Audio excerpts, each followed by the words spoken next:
Lavender, wake up. Lavender. Lavender, you need to wake up. Come find me. Lavender, wake up. Find me.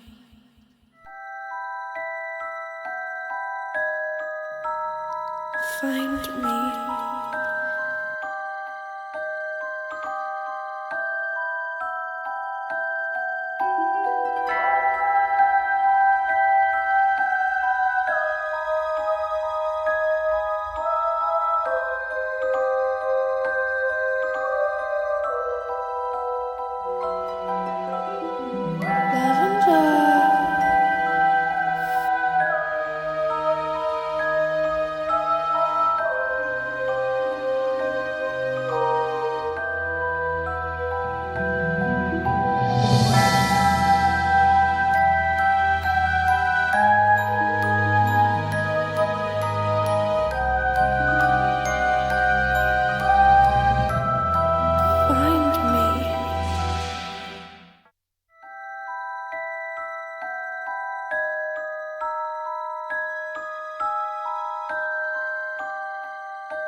My head.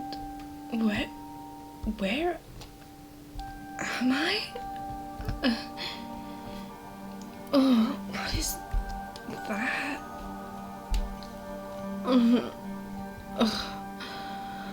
Where? This gotta do with that voice. I don't. Oh, my head is pounding.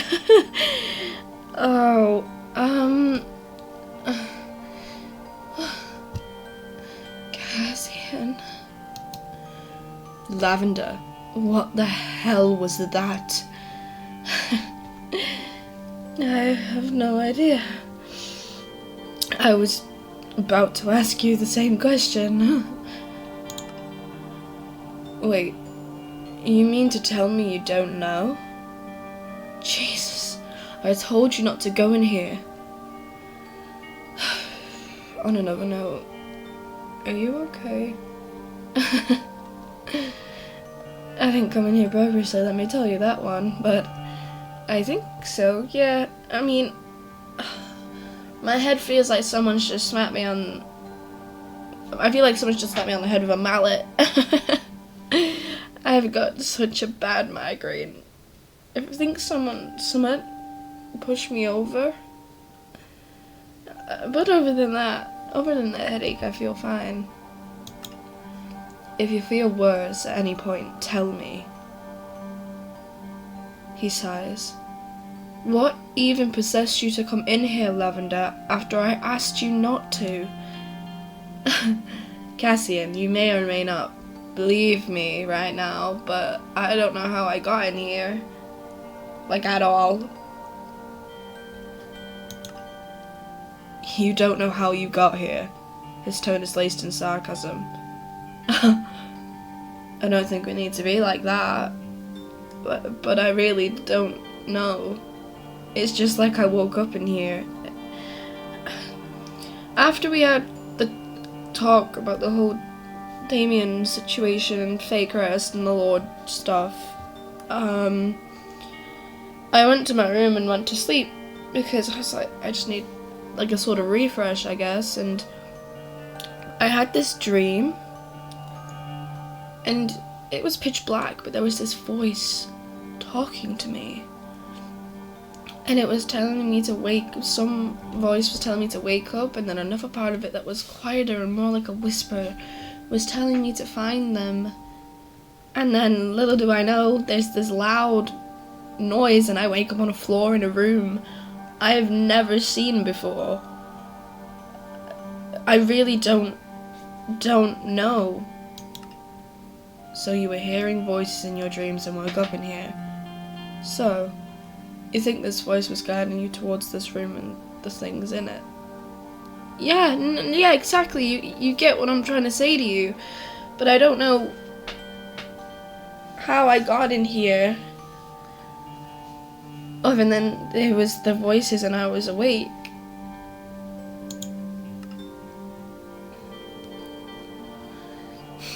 You shouldn't have listened to it. You don't understand what you could have released and what sacrifices you could have undone. Cassian? I'm sorry, but it was like I didn't have a choice. I woke up in here, there was a voice and I woke up in here. Whatever you think I've done, it wasn't... I don't know. You don't know how it happened? Yeah, you've said. If you remember some voice talking to you, then you've got to remember the rest of it. Cassian, you can choose whether or not you believe me and what I'm saying, but I am telling you, I wouldn't betray you just like that. You saved my life. Why, after all this time, this past week we've spent together, why would I betray you from your one rule? I had a dream of voices, and there was a loud noise, and I woke up on the floor of this room. I do not know what else to tell you. He's silent for a moment. Lavender, I'm sorry. I just... no.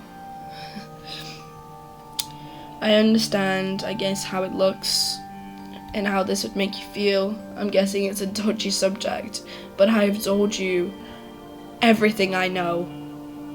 Come find me when you can have a polite conversation with me.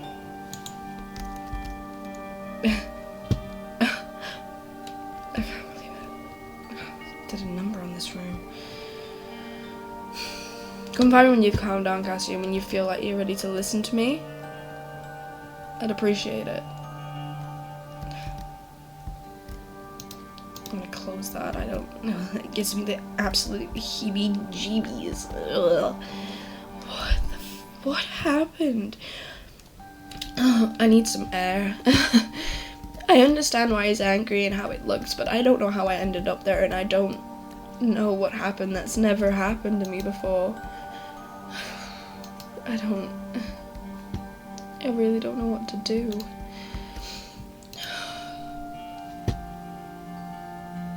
He'll come find me. Hopefully, and then I can talk to him. I just need some air.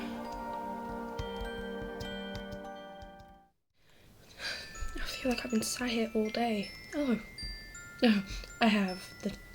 It's getting dark. The sun's going down. I understand, you know, I guess the room is something bad, means something bad to him, but I don't know. I guess people have reacted badly in ways. He must just have his reasons for not liking the room. And, I mean, I don't blame him for not trusting me. It's not like he knows me. We've known each other for all of basically nearly a week. So, it doesn't surprise me that he doesn't trust me. Maybe I should talk to Damien. See how he's doing. Maybe he doesn't want to speak to me and I should just leave him alone and never go back to Baker's ever again. I just really don't know what to do. I just kind of wish he came talk to me, maybe, so we could talk about it. I mean, I'm in debt for him, he saved my life. I just don't know. He even set this up and everything, and he's not even You must be an assassin. You must be... you are silent as anything. I didn't even hear you walking, and there's snow around. But... Hi. Lavender, I'm so sorry for how I acted towards you earlier. I mean, I guess I'm also sorry, because I didn't react to what you reacted the best, but it's okay. I've come to realize that I was probably overreacting, and that you probably have your reasons to the reason why you acted the way you did. I do, yeah, but it doesn't excuse the way I spoke to you when the orb could have really hurt you.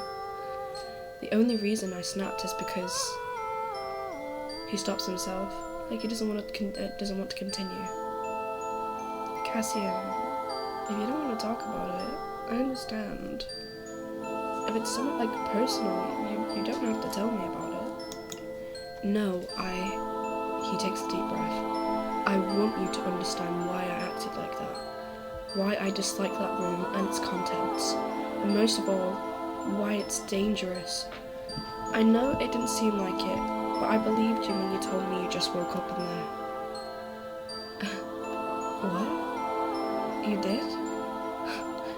Then why act the way you did? You made me feel like an absolute idiot for telling you that. With the sarcastic tones, I'm confused. Why do you think I warned you when we first got here? I mentioned that the room, it could sort of whisper to you sometimes. I didn't mean to make you feel like an idiot. I know what the whispers are like because I've heard them too.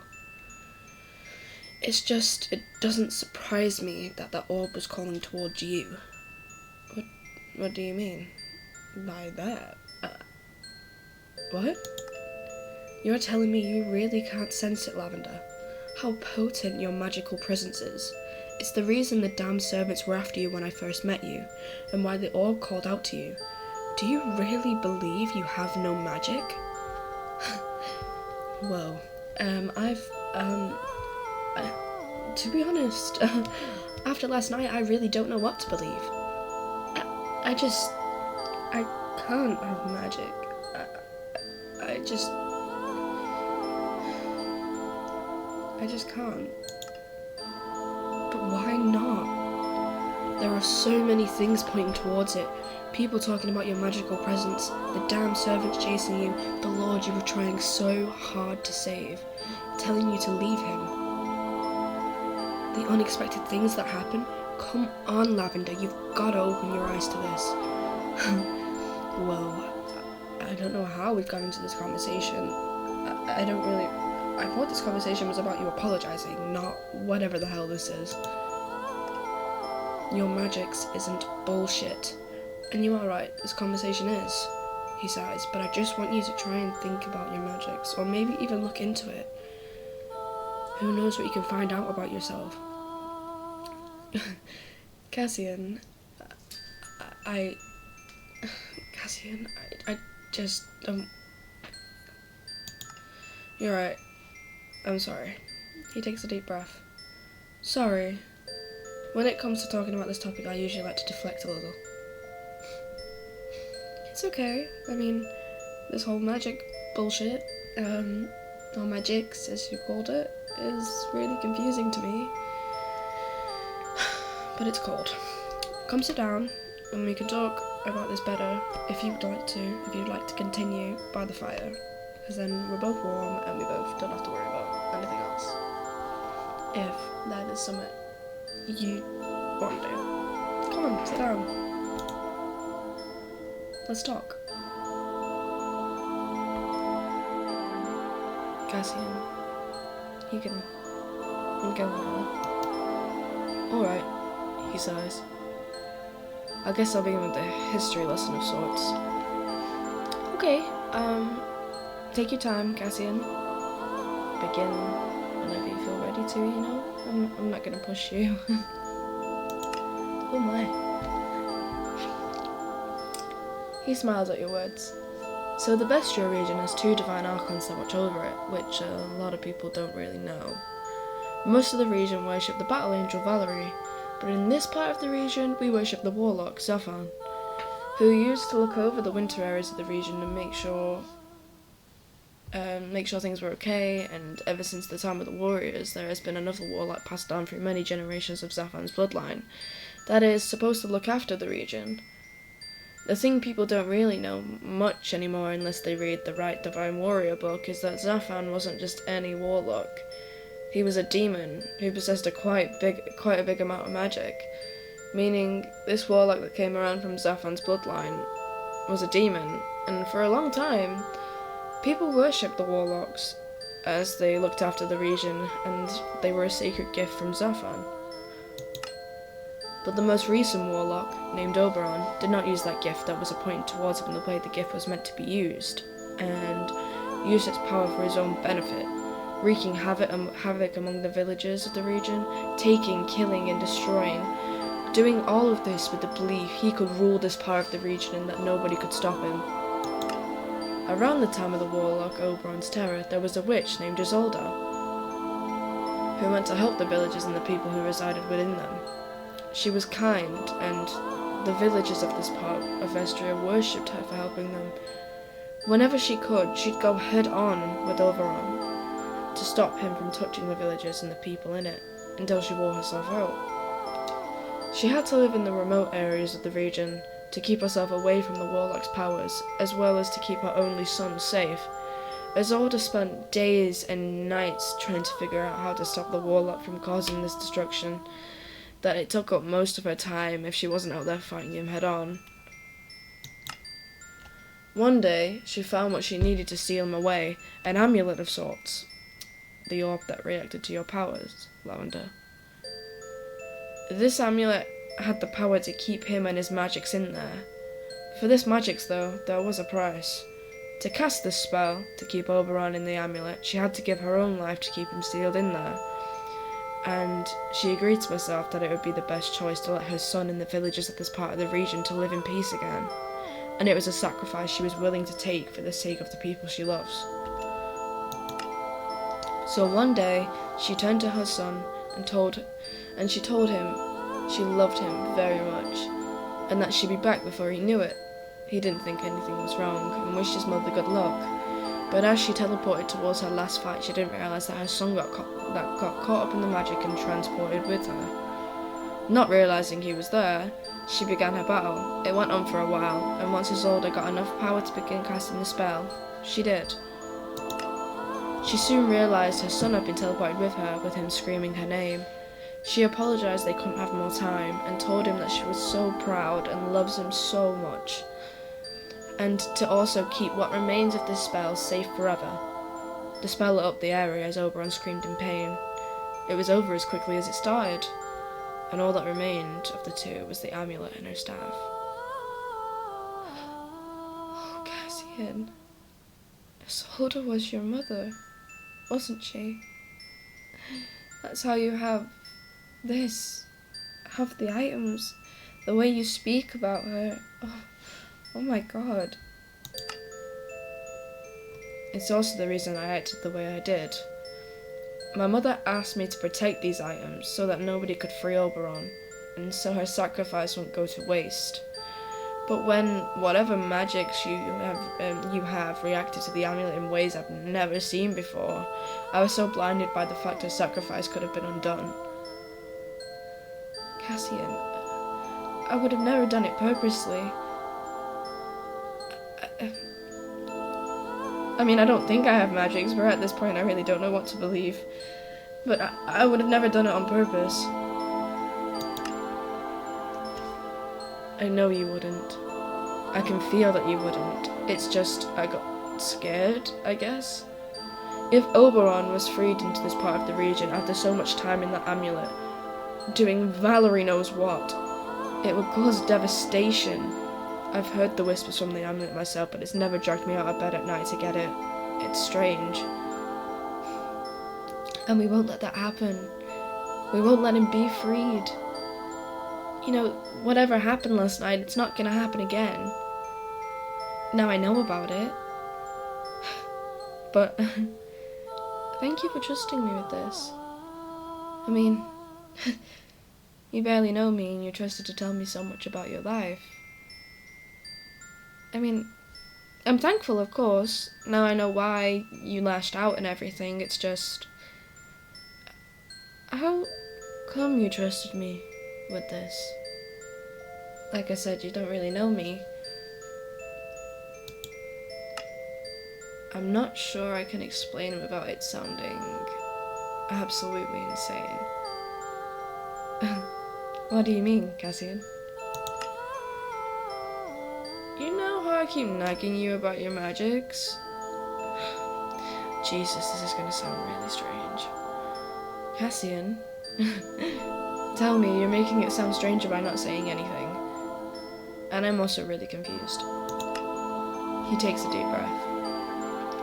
I've felt a connection to you ever since I met you. And I know that sounds strange and you may take it many different ways, but the day I saved you, I wasn't just randomly there and able to save you. I felt this pull that sort of called out to me to help you. I'm not sure how to properly explain it. I've felt this pull and found you surrounded by damned servants, and once I helped you, this pull was stronger than ever. I mean, it even felt sort of familiar, like I've met you before, but I've never met you before. I would have remembered you. So the reason you keep asking me to try and think about me having magics is because you feel like you know me? It's not just that it's not just that I feel like I know you. Jesus, I hate this conversation. I feel connected to you, that even though you don't believe you have any magics, that your magics and mine are connected. I mean, you're telling me you don't feel it, not even a little bit. Hell, would you have just trusted some random stranger you met so easily? I know I sure as hell wouldn't, but I trust you more than I should a stranger. Cassian, I mean, you saved my life. I mean, maybe I do? All I'm saying is to think about it. Maybe even try to feel it. Because this can't just be nothing. And I think you're really powerful and don't know it yet. I mean, from everything that's happened, from the amulet to people talking about me having an energy to this conversation, I mean, I guess it's not really something I can overlook anymore, even though I don't feel or have never seen anything myself. But, okay. Okay, I will.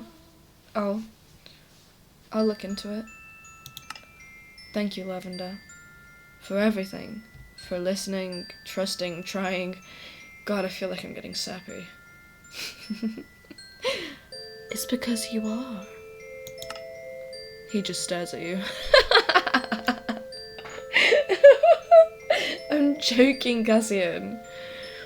But thank you for telling me. I really appreciate that. There's a slight smile on the corner of his mouth.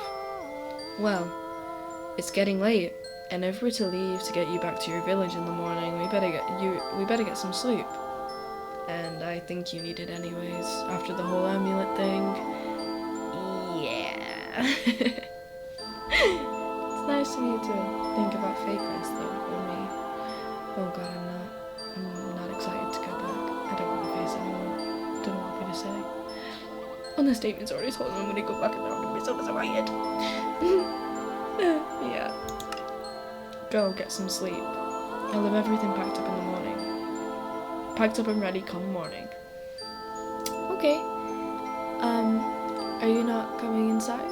I thought you wanted sleep too. I think I'm gonna stay here for a little bit and be alone with my thoughts. Okay, I understand. It's fair enough after... I guess it's kind of like a weight off your shoulders telling me everything. Yeah. Good night, Cassian. Thanks for talking to me. And telling me. I appreciate it. Okay. Right. Good night, Cassian. I will see you later. The sky is so nice tonight. Good night. Well, seems we're going back to Faycrest in the morning, and I mean, as excited as I am, I'm also not that excited. I don't know if Damien would have told everyone yet what they're gonna think of me. Hell, I don't even know what Damien thinks of me. And this whole magics thing, him saying there's a connection, I mean, maybe he's right. I don't think I'd trust a stranger that easily. But, I don't know. My head is everywhere in that godforsaken room. At least he boarded it back up. How did I even get in there in the first place? I don't even want to think about it. I just want to sleep. I think my bed is the best decision for me. But I'll probably see if I can get through to Damien on this tomorrow. To at least let him know I'm coming back. I was gonna say home, but God knows if it'll be my home by the time I come back. I need to stop stressing. I just need to sleep, think about things tomorrow morning. Alright. I am tired. Alright. Well, let's go to sleep.